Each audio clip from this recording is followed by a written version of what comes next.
Bwana Yesu asifiwe. Shalom shalom, au ni Mama Moses, jakazi wa Bwana. Na kusalimu ndugu ya mpendwa katika Kristo. Tunaendelea mwendelezo wetu, kwa sababu nilikuwa nafikiria labda nitaimaliza kwa video moja au mbili, lakini tatizo ilikuwa pia ni sauti. Nilikuwa sijachaji hizi mic, sio kuta sauti na katika, lakini na matumaini kwamba hii video sauti itakuwa sawa kwa sababu nilichaji, na ningekuomba ushare maana ni vitu hizi zambi ambazo nimeweka hapa na maeneo mazingira ni vitu ambavyo Bwana ameniambia, na nimeona pia nije kuambia wanawake wenzangu wa Kristo ambao wanajitahidi wampendeze Mungu, lakini bado wanafungwa na roho chafu. Usiseme mtu ambaye anaripokiwa na mapepo yana ndio eti huyo ana pepo. Unaweza kuwa una pepo na usijue. Unaweza kuwa una pepo umefungwa na usijue. Yaani ukiona tu ndoto yoyote wachawi wanakuja kunyang'anya kitu, mara wanakukimbiza, kila wakati unawangiwa na wachawi, yaani ndani mwako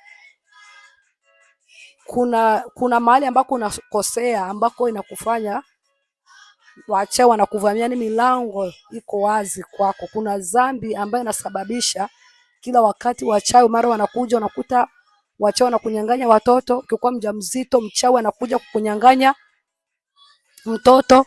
Hiyo yote ni mandoto ambazo wanawake wengi wanaziota. Kuna watu kabisa akikuwa mimba analala anaota eti amenyang'anywa mtoto, kuta kabisa mimba inaharibika. Au nasikia kitu kinanguruma tumboni, mimba inaharibika. Wengine wakuta anaweza kazaa mtoto mmoja, anaweza fanya tengene miaka 10 hajazaa tena, na sio kwamba eti ameweka majira, maana mzazi wa mpango tunajua ni dhambi. Na kuna wengine ambao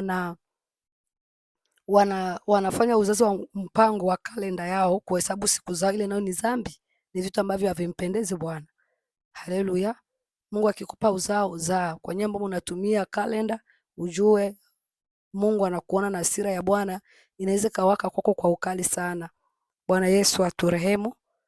Baba mtakatifu, Muumba mbingu na nchi, naja mbele za uso wako Mungu, nikiomba Baba uongee na mama huyu, binti huyu, ongea na dada huyu Bwana. Ninaomba Yesu Kristo tawale maneno ya kinywa changu, asiwe mimi ambaye nitaonekana, bali wewe Bwana uonekane, katika jina la Yesu Kristo. Video hii Mungu kalete mabadiliko, wokovu, tabia njema ndani ya wanawake ulimwenguni. Ninaomba uguse kila moyo, kila mmoja. Fungua mioyo yetu ambayo shetani amefunga, Bwana majeshi. Ibilisi amefunga mioyo ya wanawake kuifanya kama mioyo ya Farao. Bwana wa rehema Yesu Kristo, ondoa mioyo ya Kaini ndani yetu. Ondoa mioyo migumu ya Jezebeli, maana Jezebeli alionywa mara nyingi, lakini aliweka shingo yake kuwa ngumu, mwishowe aliangamia. Baba nakusini na kuomba mtakatifu Bwana majeshi, pate kutusaidia Baba, maana tuwezi bila wewe. Tunaomba kubadilika, tunaomba utufunulie na mingine zaidi ambaye amejificha, ili tupate kuzishinda hila za mwovu shetani. Baba asante na kushukuru kwa neema na kibali umenipa tena kuwa mbele za wana wako, katika jina la Yesu. Amen. Shalom shalom. Bwana Yesu Kristo ahimidiwe. Tunaendelea. Haleluya na sehemu yetu ya 3. Haleluya. Kwa nini wanawake wengi ni rahisi kuvamiwa na roho chafu?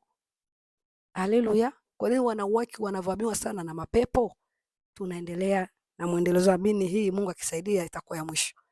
Haleluya, na Bwana niwezeshe kwa jina la Yesu Kristo. Tulishele part 2, kuomba kichwa wazi kama sijakosea. Kukaa kichwa wazi au kuomba kichwa wazi.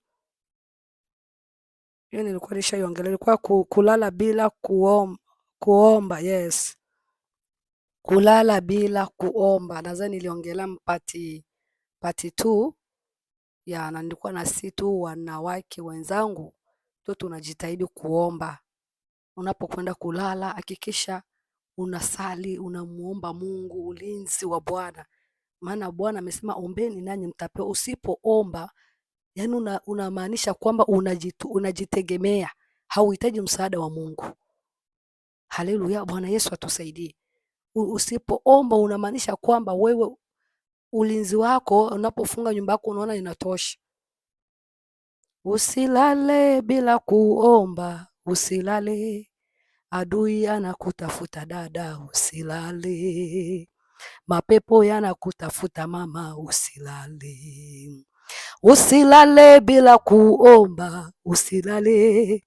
Usilale bila kuomba mama, usilale. Wachawi wanakuwinda mama, usilale. Wachawi wanakutafuta mama, usilale. Usilale bila kuomba binti, usilale. Usilale bila kuomba, usilale. Wachawi wanakuwinda mama, usilale. Mapepo yanakutafuta mama, usilale bila kuomba. Bwana Yesu atusaidie. So unapolala bila kuomba ujue kwamba ni rahisi kupata jaribu lolote laka kutokea usiku. Usiku kuna hata magonjwa huwa yanaongezeka zaidi sana usiku. Watu wengi hufariki usiku. Uliza wa madaktari watakwambia usiku kunapitikanaga vitu vingi sana hata hospitalini. Hali ya hewa inakuwa inabadilika hata ya wagonjwa usiku. Nakuta mtu ameshinda vizuri mchana lakini usiku hali yake ikakuwa mbaya. Ndio maana jitahidi usiwe unalala bila kuomba. Haleluya. Usiwe unalala bila kuomba. Au usiwe unalala mwanamke kichwa wazi. Bwana Yesu atusaidie. Usiwe unalala kichwa wazi. Bwana aliniambia kulala kichwa wazi pia ni dhambi kwa mwanamke. Bwana Yesu atusaidie. Kuna wengine wanasema mimi nikilala kutaga nimekuwa kichwa wazi. Kuna utu tutambao tu, watu unabana. Unaweza kafunga nje lakini uvaa na utu ndani. Haleluya. Hauwezi ukakuta eti kichwa kitambete kimefunguka au kichwa wazi. Sio vizuri kulala kichwa wazi kwa mwanamke. Okay, kingine kitu ambacho Roho wa Bwana ameniambia uchafu. Haleluya. So wengi tunatambua hicho.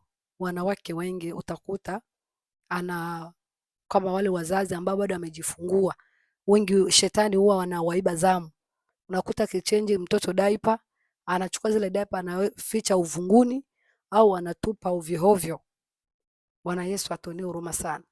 Unakuta mama anatupa madaipa za mtoto ovyo ovyo au anachukua ile saa ya kupika. Wengine unakuta anapanga meza, ile chafu ikitoka ni yote anaitupia kwenye vyakula. Wengine unakuta anaonja chakula analamba kwanza mwiko tena anadumbukiza mle mle. Wengine unakuta nguo ambayo ameshindana amevaa akitaka akaushe sani ile maji yatoke anapanguza na kitenge kinalikuwa amevaa. Bwana Yesu atuonee huruma. Kuna wengine unakuta ametoka kujitawaza bafuni, hajanawa na sabuni, anafika tena anaanza kugusa mchele ambao ataenda kupikia watu. Sasa watu wanaishi maisha machafu. Mwingine utakuta unaumwa lakini unaenda kukoelea wenzako ili uambukize na wewe hiyo homa zako. Sio vizuri. Haleluya. Kumwambukiza mtu mwingine magonjwa yako pia ni dhambi. Ni kama vile mtu wa HIV anavyoambukiza wengine watu magonjwa. Hiyo ni laana. Bwana Yesu atuonee huruma. So uchafu, kulala bila kuoga ni kosa, ni dhambi mbele ya macho ya Mungu. Unapokuwa mwanamke umeshinda kazini, umeshinda unapika afu unafika tu unaenda lala hivyo hivyo haujaoga. Ni rahisi wewe wachawi kukuangia. Haleluya. Ulinzi wa Mungu hauwezi kuwa kwako kwa mtu mchafu, maana imeandikwa kwenye maandiko matakatifu, tuwe wasafi wa kiroho na wa kimwili. Bwana Yesu atusaidie. Kuna dhambi nyingi zimetajwa kwenye hichi kitabu cha, maana nimeona nisitoe zingine andiko, lakini ingekuwa vema kusema andiko nyingi. Ni vizuri zaidi ili watu wajifunze, lakini kwa sababu nilikosaga muda wa kutafuta maandiko mbali tofauti tofauti, maana nimeandikaga tu chache. Lakini maandiko ni mengi sana ambayo yanaongelea kuhusu uchafu. So lakini tu nitasoma hii moja hapa nimeshaitaja kwa sababu hiyo Wagalatia 5. Haleluya. Wagalatia 5 na mstari wake wa 19. Usilale bila kuomba, usilale. Wachawi wanakuinda mama, usilale. Adui anakutafuta mama, usilale. Oh Yesu, tusaidie watoto wako Bwana. 19 nasema kwamba basi matendo ya mwili ni dhahiri, ndiyo haya: uasherati, uchafu. Unaona, uchafu nao umetajwa, ufisadi, ibada ya sanamu, uchawi, uadui, ugomvi, wivi, hasira. Hasira nayo imetajwa. Wamama tunajua tuna mahasira kweli. So kwanza kiufupi, dhambi ndio hizi ambazo nazitaja hapa. Sasa unaweza kukuta unasema mimi sina hasira, sina fitina na mtu, sinaga wivu, siko mgomvi, situkanagi, lakini ukawa na nini? Na uchafu.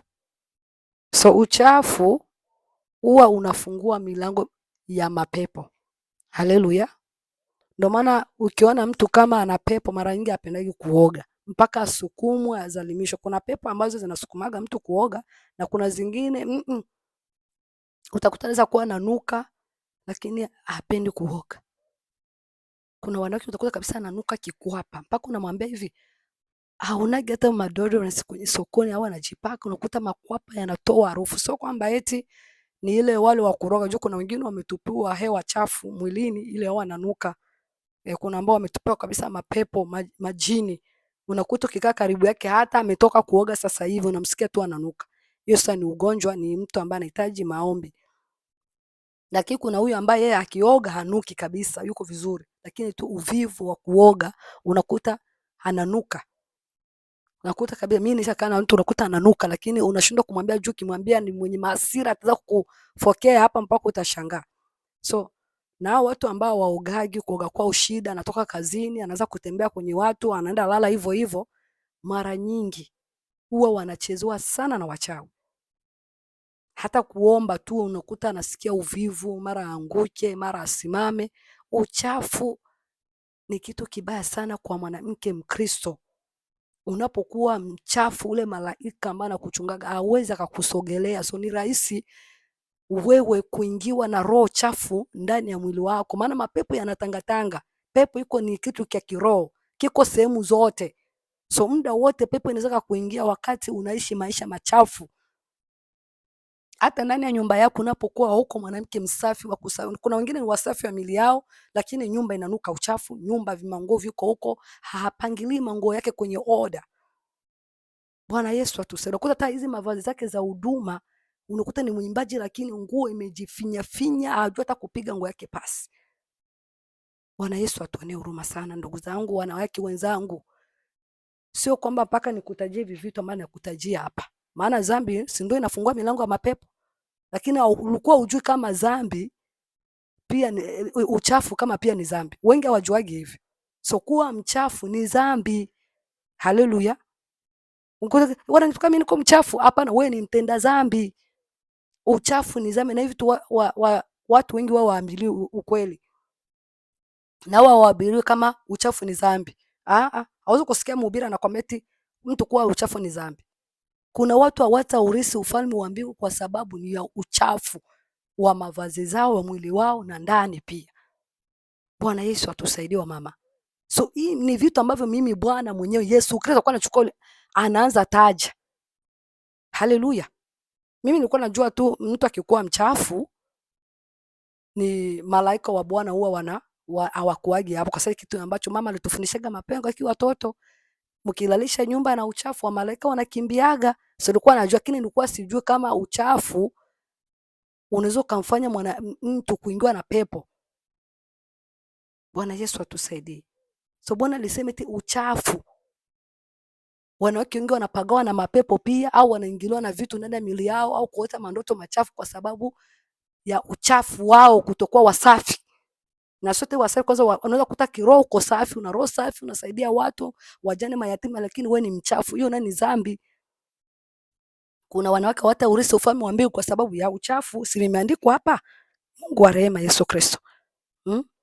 Ibada ya sanamu, uchawi, uadui, ugomvi, wivu, hasira, faraka, uzushi, Nishatambukia kidogo, nimeenda ya chini. Okay, basi matendo ya mwili ni dhahiri, ndiyo haya: uasherati, uchafu, ufisadi, usuda, ulevi, ulafi na mambo yanayofanana na hayo. Katika hayo nawaambia mapema, kama nilivyokwisha kuwaambia, ya kwamba watu watendao mambo ya jinsi hiyo hawataurithi ufalme wa mbingu. Bwana Yesu atusaidie.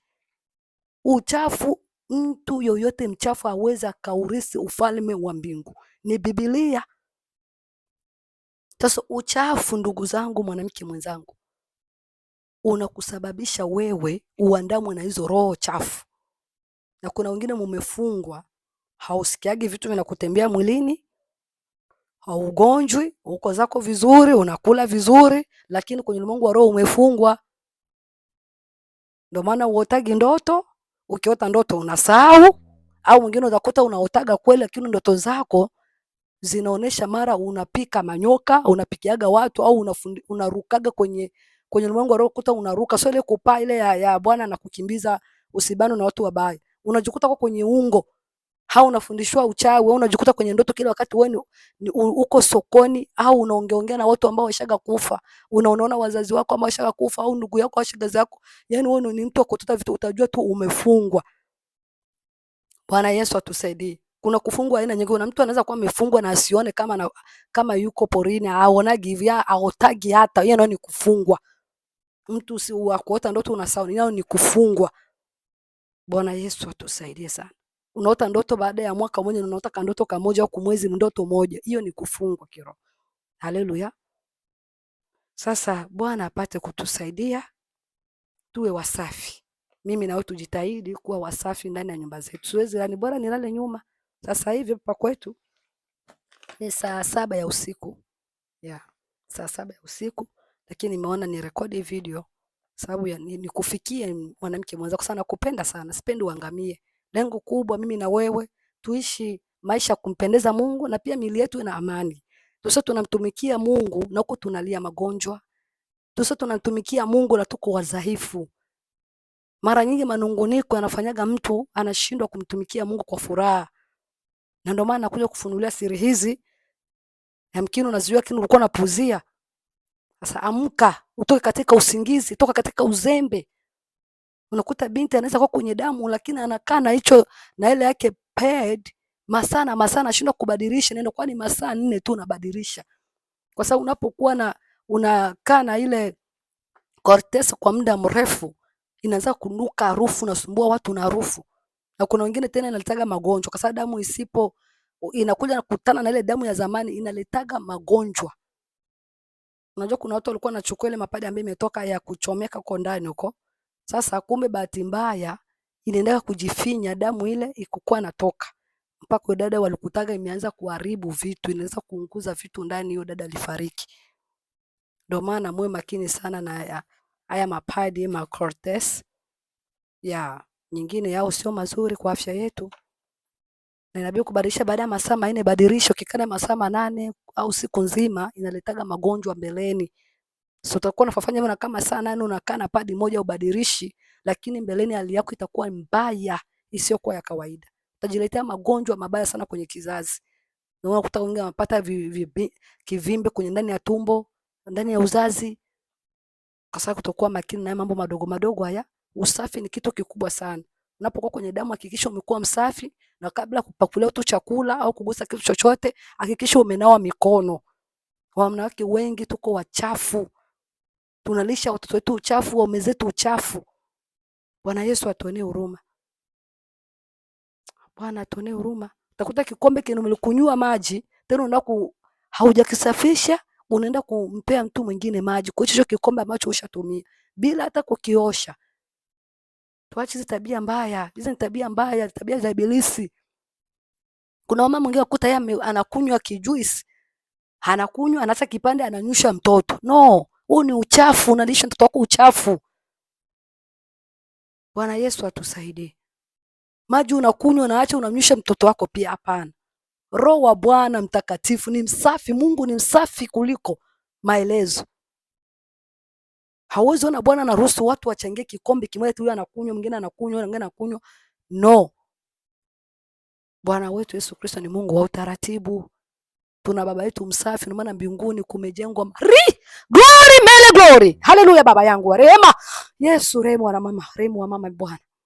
Mbinguni kuna manyumba za dhahabu. Haleluya, sio mabriki au matofari, dhahabu. Bwana Yesu atusaidie. Mimi na tujitahidi tuingie katika mji mtakatifu ambao umeandaliwa wenye haki. Amen. So hakikisha umekuwa msafi chumbani kwako, mashuka unaolalia chunguza vikoje. Angalia vyumba vya watoto. Bwana Yesu atusaidie sana. Angalia nje, mazingira yako yakoje. Amen. Unang'oa kuta unapika chakula unakiacha wazi.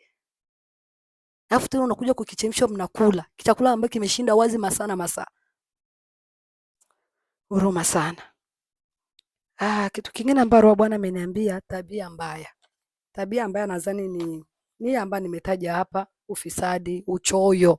Bila nasema ukimkumbuka muhitaji wakati wa tabu yako, Mungu naye atakukumbuka wakati ya shida yako. Hii ni Zaburi, nimesema kama kitabu gani.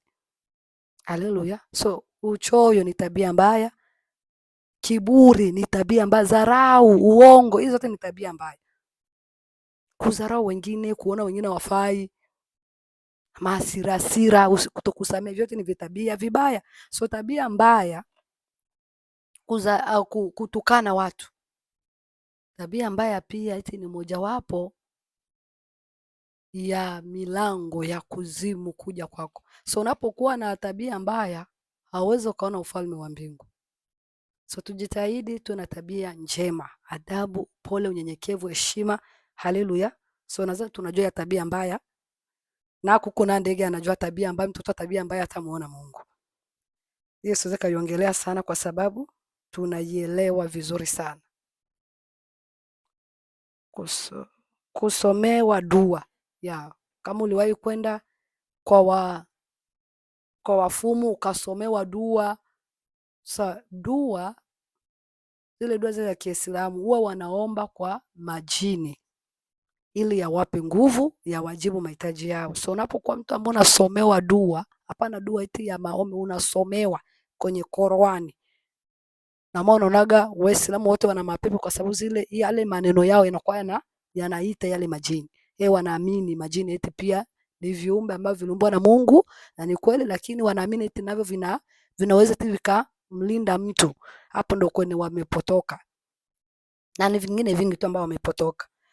Sasa labda wakati ulipokuwa mpagani uliwahi kwenda kwa wafumu, kwa hao Waislamu wakusomee dua, hiyo pia labda ndio mwanzo wa maisha yako kuharibika. Inabidi uombe toba kwa Bwana wetu Yesu Kristo apate kukusamea, uvunje yote maombi ya dua ambayo uliwahi kuombewa ya Kiislamu, uyafute kwa damu ya Yesu Kristo wa Nazareti ili upate kuwa huru. Amen. Kuna vingine vitu vitakuachia mpaka ushuke kwenye maombi ya kufunga na kuomba ya rehema na toba.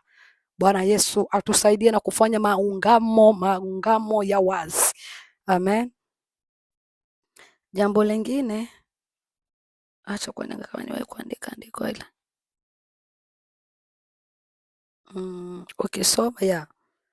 Ukisoma nimekuwa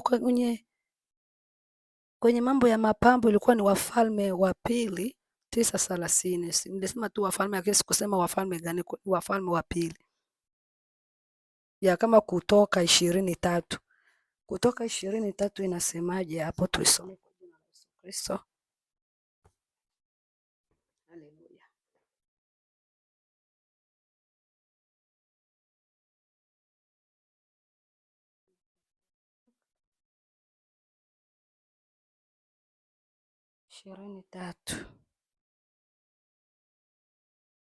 Nasema kwamba msiwe na miungu mingine ila mimi.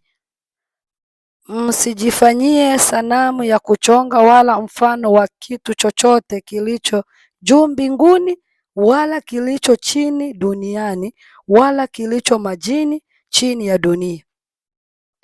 Msivisujudie wala kuvitumikia, kwa kuwa mimi Bwana Mungu wako ni Mungu mwenye wivu, na wapatiliza wana maovu ya baba zao hata kizazi cha 3 na cha 4 na cha wanichukiao.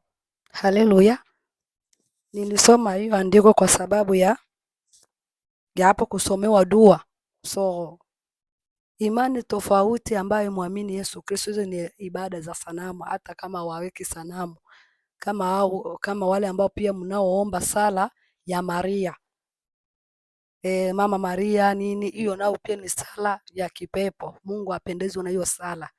Unapokuwa unaomba hiyo sala kila wakati, Mama Maria, mama, kila wakati unaomba sala kama hizo, ni sala ambazo pia zinakufunga maisha yako ya kiroho, mtu wako wa ndani, unafunga nafsi yako. Bwana Yesu atusaidie, maana Maria pia yuko katika kupumzika. Haleluya, anasubiria taji yake na yeye. Sasa hilo kuombaomba Mama Maria, kuombaomba unavaa sijui nini, ile ni imani potovu za kuzimu, hazimpendezi Mungu wala hazimpi Mungu utukufu. Na ndio maana Wakatolika wengi pia wana mapepo. Kwa sababu gani? Wanafanya vitu vya kinyume na mapenzi ya Mungu, wanaweka sanamu ya Yesu, wanaenda kuikisi, wanaomba. Pia hawajui na ile andiko kama Bwana amekataa tusijitengenezee kitu chochote kwa mfano wa Mungu au kitu kiliko juu duniani, majini. Bwana amekataa. Sasa imani za Kikatolika ni imani za kuzimu ambazo hazimpendezi Mungu, kwa sababu wanaenda kinyume na maandiko matakatifu. Haleluya. So ile sala ya Maria Bwana pia amekataa. Ni mojawapo pia ambaye inafungua milango ya mapepo kwenye maisha yako. So kama uliwahi kuiomba, omba toba. Labda ndio mwanzo wa wewe kuwa hivyo au familia yako kuwa hivyo. Bwana Yesu atusaidie sana. Haleluya. Tunakwenda pia kingine kitu ambacho Roho wa Bwana ameniambia, kufanya tendo la ndoa kinyume na maumbile. So wanawake wengi wao wanafanya tendo la ndoa kinyume na maumbile na waume zao, ili kufurahisha waume zao. Hiyo sio kumfurahisha mwanamume, bali ni kujiletea shida kwenye maisha yako. So ogopa sana kufanya tendo la ndoa kinyume na maumbile, maana hii ni dhambi ya Sodoma na Gomora. Ukisoma Mwanzo 19 uone jinsi Bwana alivyoangamiza Sodoma na Gomora kwa sababu ya dhambi ya nini? Ya zinaa. Wanaume kwa wanaume kupendana, wanawake kwa wanawake, wanaume kulawiti watoto wadogo, kuzini na mbwa, kuzidi na mnyama. Yaani walikuwa ni watu ambao maana Bwana amewateketezaga, ni mtoto hata mchanga wote maana wale watoto pia walikuwa nazaliwa kwenye hali chafu ya uzinzi. So kile kizazi kingeendelea, yani zina ingekuwa hadi sasa sio kwa kawaida, japo sasa imeinuka tena ile dhambi, lakini ilichukua muda. Mnaona? Sasa tuwe makini sana wanawake, tumogope Mungu. Tunafanya vitu vichafu ndani ya mandoa. Sio kila mtu ambaye unamuona yuko ndani ya ndoa eti kweli ni mke mwema, hapana. Wengi ni mashoga humo ndani. Kuna wanawake ambao wanazini na wanawake wenzao, lakini ana mume, vitu vichafu ambao wanafanya.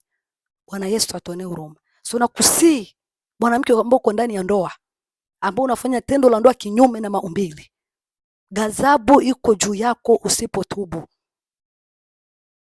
Unajipandikizia vimapepo visivyokuwa vya kawaida. Usione kwa sababu una afya nzuri, umenenepa, eti unapendwa. Hapana. Ipo siku yaja ambayo utalia na kusaga meno. Maandiko matakatifu yanatuambia tumkumbuke Mungu wakati wa ujana wetu, kabla hazijaja siku zilizo mbaya, tutakaposema hatuna furaha juu yayo. Hataki ni Mhubiri 12 kama sijakosea. Acha nitafute kwa jina la Yesu Kristo. Haleluya. Leo wamama wengi wako wanalia. Wamama wengi wanateseka na magonjwa. Hali zao ni mbaya kwa sababu walichezea ujana wao. Unapokuwa kwa miaka 35, 40, wewe bado kijana. Tafuta Mungu, tubu. Haleluya. Bwana Yesu atusaidie. Wengi wamechezea maisha yao. Mungu wetu ni Mungu mwaminifu. Ukitubu atakupokea kwa mikono miwili. Haleluya. Mhubiri 12:1. Mkumbuke muumba wako siku za ujana wako, kabla hazijaja siku zilizo mbaya, wala haijakaribia miaka utakaposema mimi sina furaha katika hiyo. Oh, haleluya! Bwana Yesu atusaidie sana. Sasa ninakusii mwanamke unayejichafua kwa mambo machafu, mwogope Mungu, mwogope Bwana. Najua hiyo wengi mnaifahamu kama ni dhambi chafu, haleluya, ambayo adui ameileta ili kutaka kumwangamiza mwanadamu, ili mwanadamu asimuone Mungu. Lakini nakusii, funguka akili kwa jina la Yesu Kristo. Kitu kingine ambacho Roho Bwana ameniambia ni vitu vya kuogea, shampoo, kutokutengeneza na tuende kwanza hapa vitu vya kuogea. Vitu vya kuogea kama vile tunaweza sema, unajua kuna mashampoo ambayo yana makemiko makali na kuna masabuni tu ambayo utakuta yana maagano. Utakuta majina kama vile makantu, shampoo inaitwa kantu, ile kantu ni pepo. Kuna mafuta pia ambayo unakuta yanaitwa snake, eti nyoka, mafuta ya satu au sabuni ya satu, sabuni ya sijui black soap, vitu vya ajabu ajabu. Unakuta majina ambayo yameandikwa kule, mwenyewe ukiyafanya research au unatafuta maana hiyo majina, ni vitu vya kutisha sana. So tuwe makini ndugu zangu katika Kristo, tuwe tunaogea na sabuni za kawaida, amen, ambazo zina harufu kali. Unakuta unaoga na sabuni, mtu mwingine akiingia chooni harufu kali. Kuna hizo sabuni kabisa inaacha harufu kali sana bafuni. So tuwe makini na vitu kama hivyo. Sasa nishaga viongelea kwa video nyingine, nimeona nivigusie tena, amen. Sasa ni vitu ambavyo pia Bwana aliniambia. Kuna kitu kingine ambacho Bwana ameniambia, kutokutengeneza na watu au vinyongo. Kutokutengeneza na ndugu. Labda kuna mtu unaweza kuwa umekosana na mume wako, afu unalala na ile kinyongo rohoni. So ni rahisi kuingiwa na pepo au jini au vitu ndani ya mwili wako. So unajua wanadamu tunaishi, lakini sio wote ambao wanatupenda. Especially wachawi ni watu ambao wanachukia sana Wakristo, kwa sababu mchawi anakuwa anawinda Mkristo sana, kwa sababu wao wanaaminishwa kwamba akiua Mkristo anapandishwa cheo, kuzimu. Na ndio maana tunawindwa usiku na mchana. Ndugu zangu, ninawasihi wanawake wenzangu ulimwenguni, popote uliko, haijalishi wewe ni kabila gani, tumpendeze Bwana. Tusidanganywe na elimu potovu ya manabii wa uongo, wasioonya mapambo, wasioonya dhambi. Hapana. Mungu aweza kukuelekeza wewe, au sauti ya Bwana inaweza kukuelekeza wewe kwenye makanisa manabii wa uongo. Hiyo sio sauti ya Mungu. Bwana aweza kukuelekeza wewe kusikia mahubiri ya watu ambao waonyi dhambi, hawaonyi mapambo, eti ni Mungu anakuelekeza. Kwa pana, hiyo sio sauti ya Mungu. Wengi mnakuwa mnasikia sauti za kipepo, mnamzingizia eti ni Mungu. Inabidi tuwe makini sana. So kutokutengeneza ni dhambi. Haleluya. Mtu yote ambaye yuko sana naye maisha, mtafute tengeneza naye, kwa sababu hiyo inakuwa inazuia baraka zako, inazuia maendeleo yako. Mtu yote ambaye uliwahi kugombana naye, ukatukanana naye, ukashindwa kumwomba msamaha, bado hiyo dhambi itakuwa pale mpaka utubu hiyo kitu. Labda huyo mtu ameshaga aujuko na ameendaga hapo, unaweza katubu hicho kitu kwa wajakazi ambao wana Roho Mtakatifu. Haleluya. Pia tafuta kitabu cha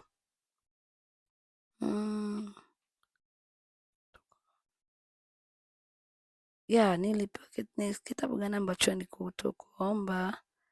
Ukisoma kitabu cha Yakobo 5:16 pia inaongelea kuhusu matengenezo. Yakobo 5:16. Tukienda hiyo nadhani inaeleweka. Vinyongo hauwezi kaishishi na vinyongo rohoni. Kama niliwahi kukukosea afu na nishaka kuomba msamaha, lakini ukiniona roho inauma, wewe pepo zitakuingia kweli kweli. Utapagawa na mapepo mpaka uchoke. Na pepo sisikie tu upepo eti ni kitu kimoja cha ni rafiki yako. Unajua kuna watu unaona mtu ana pepo, ana afya, amenenepa, unafikiria eti kapepo ni nini? Pepo ni wale malaika walio hasi au ni vitu ambavyo wachawi wenyewe wanatengeneza, wanaua watoto wadogo, wanatengeneza kitu chao wanakuweka, wanachukua vitu vya ajabu ajabu wanaweka ndani ya mwili wako. So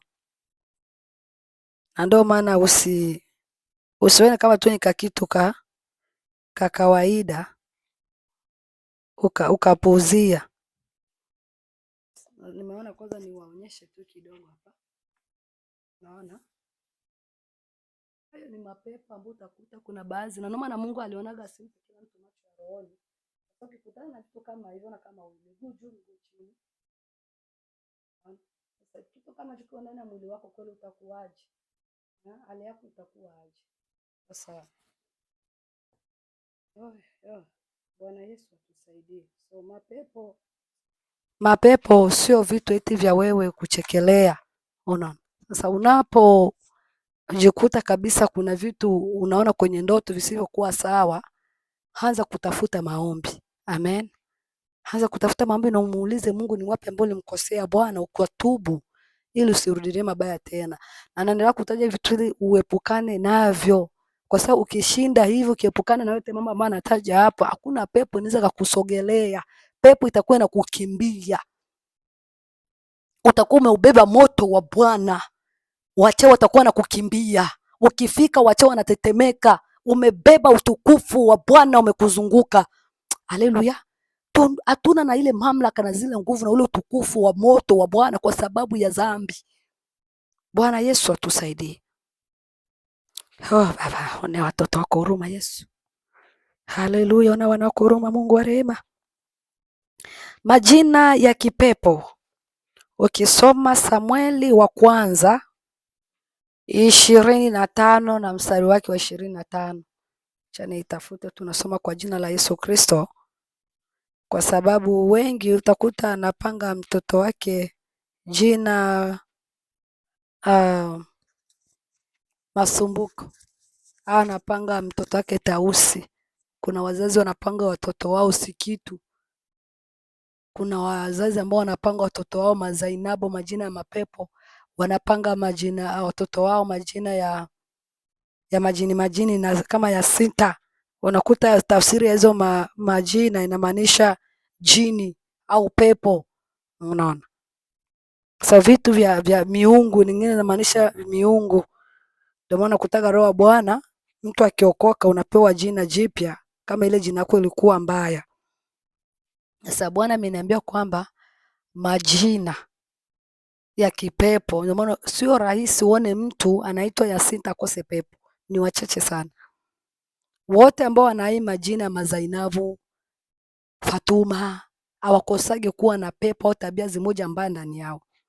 Kwa sababu ni majina Aisha, Mahasha, majina za mizimu, Mazinduna. Hizo majina zaidi sana za Kiislamu inakuwa ni majina ya majini ambazo wanakuwa wanapanga watoto wao, maana yeye wanaamini katika majini. So kutoa ni Mkristo unaenda kumpanga mtoto wako Zinduna. Ramadhani, majina vya ajabu ajabu. Sasa tuwe makini kwa kupanga watoto wetu majina. Unapozaa mtoto wako mwambie Bwana mwenyewe akupe jina la mtoto wako. Usipange mtu ni mtu tu. Tafakari, tafuta tafsiri ya hilo jina. Usione kwa sababu jina inapendeza kwa kulitamka kumbe ni kipepo. Kuna wengine wanaitwa Lucy, hatujua kama ni Lucifer.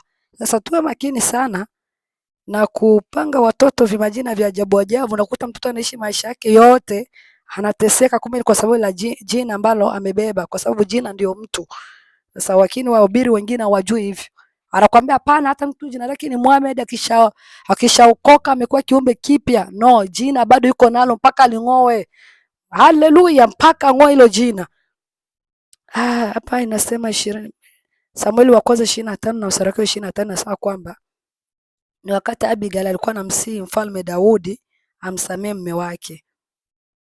Tutasoma kwa jina la Bwana. Nakusihi bwana wangu, wewe usimwangalie huyu mtu asiyefaa. Huyu ni Abigail anaongea na mfalme Daudi.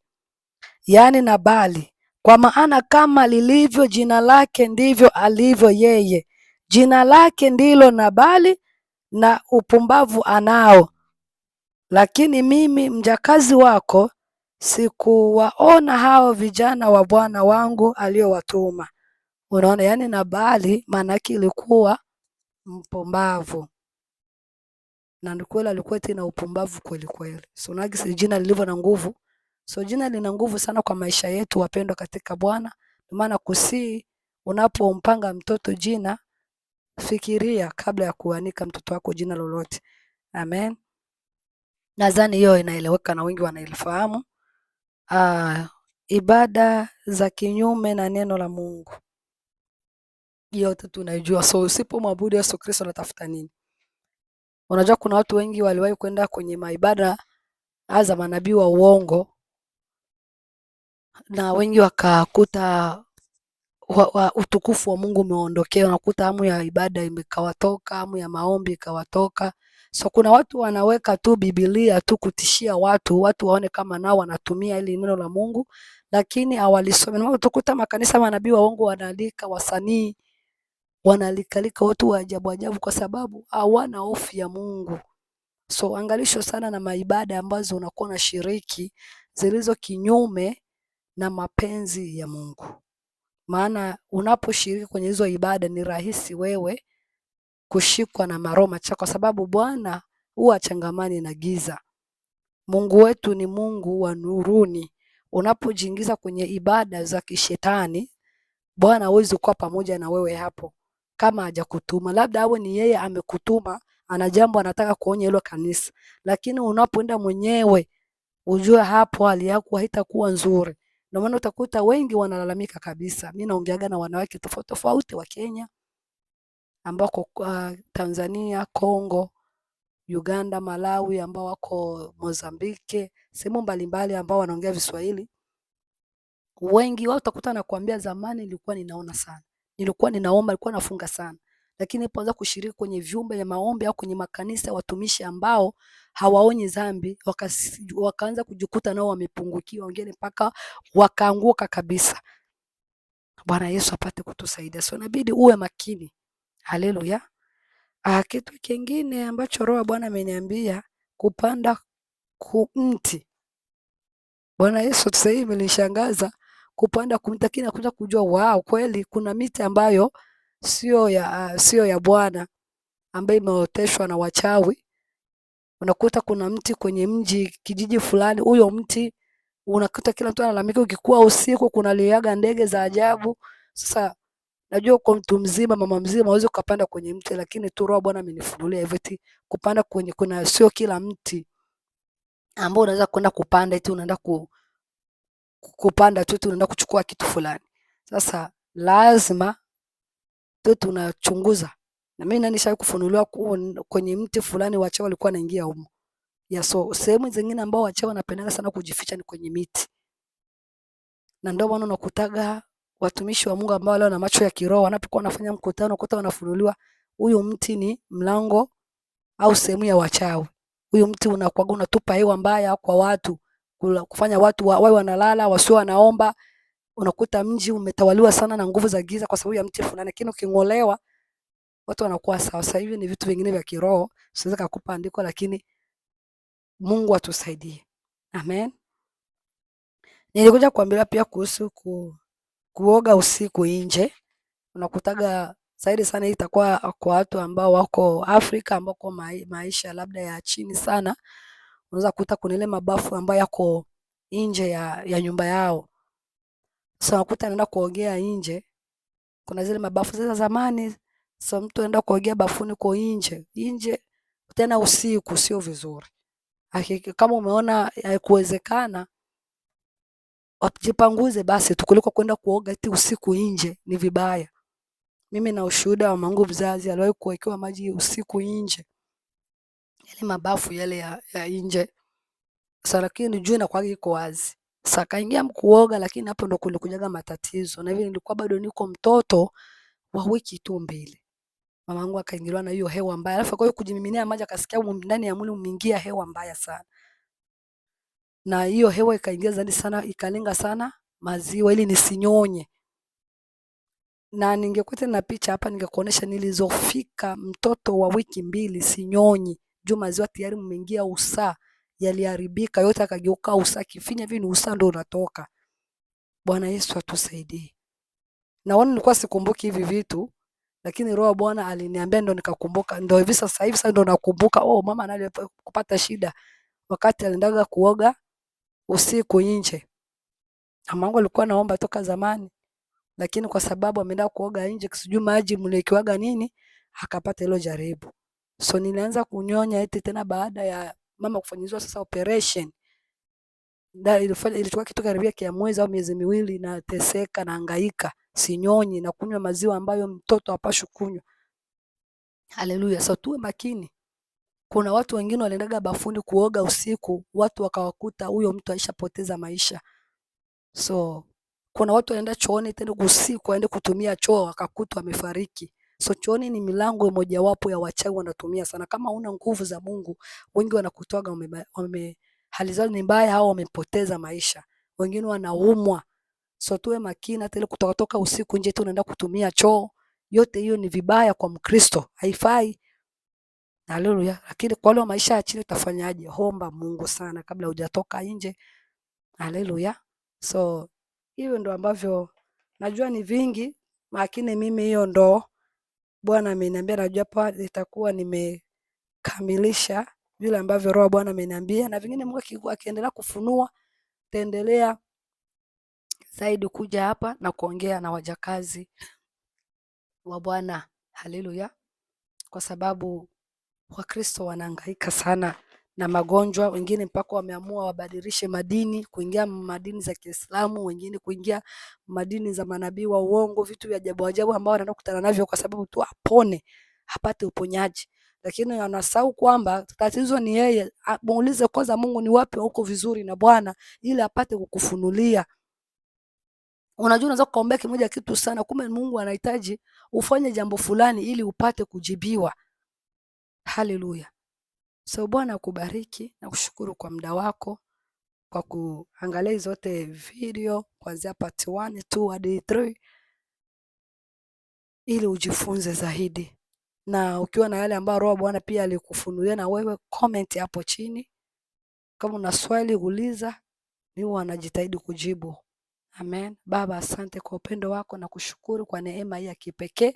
Sifa na utukufu Bwana zikurudilie. Bariki wote ambao Mungu ananitazama ulimwenguni. Pate kumlinda kila mmoja wetu na kutusaidia na kutuepushia majaribu mbalimbali katika uwezo wa jina la Yesu. Tusaidie Baba, siku moja tukuone. Tunyakuliwa na wewe Bwana. Tuishi maisha matakatifu ya kukupendeza kwa jina la Yesu. Tubadilishe Mungu wangu. Tufunulie, tupate kukiri, tusiarudie mabaya tena katika jina la Yesu Kristo. Amen. Amen, amen. Barikiwe sana wajakazi wa Bwana. Njoo na unawapenda wote. Acha pia niwaoneshe picha nyingine moja hapa ambayo alikuwa nataka.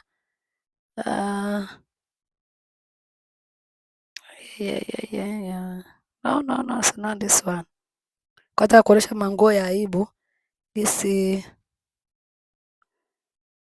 Ugisi unapokivaa manguo ya aibu, uone gisi mapepo yanamfuata mtu. Niliona picha nzuri kabisa ya mwanamke, mapepo yanamfuata kwa sababu ya nguo ya aibu ambayo alikuwa anavaa. Kiona hapa. Jaribu kuandika kama nitaiona.